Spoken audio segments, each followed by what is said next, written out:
Leonardo da Vinci's The Last Supper stands as a cornerstone of Christian art, a work that has sparked centuries of awe, debate, and intrigue. It's a mural painted directly onto the wall of a church refectory in Milan, a fact often overlooked. Its very survival is a miracle, having narrowly escaped destruction during World War II. In fact, the artwork has faded so much over time that monks once nonchalantly cut through Christ's feet to make way for a new doorway. But what makes this painting such an enduring masterpiece? Unlike the typical serene depictions of the Last Supper, Leonardo chose to capture a moment of shock, Christ's revelation that one of you will betray me.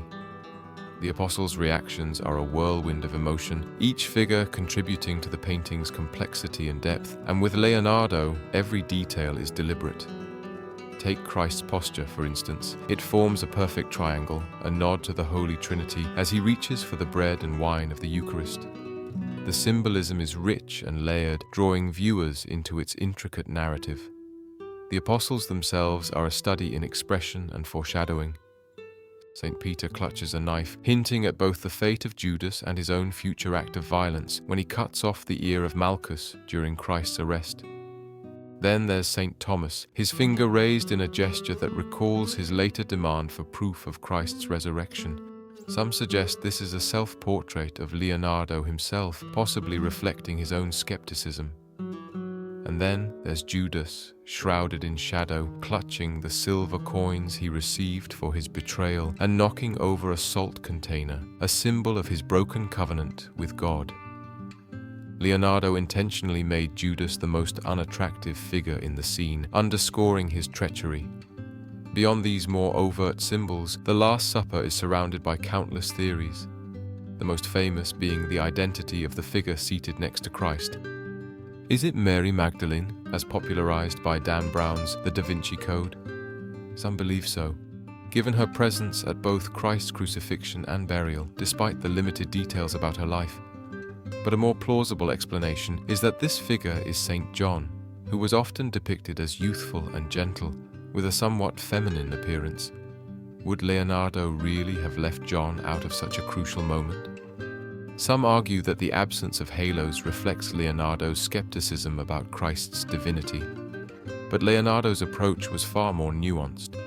He didn't need traditional halos to convey Christ's holiness. Instead, he used natural light, positioning Christ against a window that creates a natural halo, seamlessly blending God, Christ, and nature into one.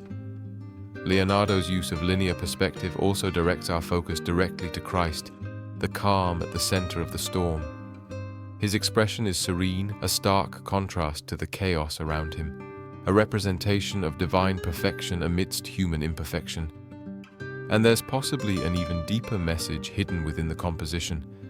Notice how the apostles are grouped into sets of three, with Jesus standing alone in the middle.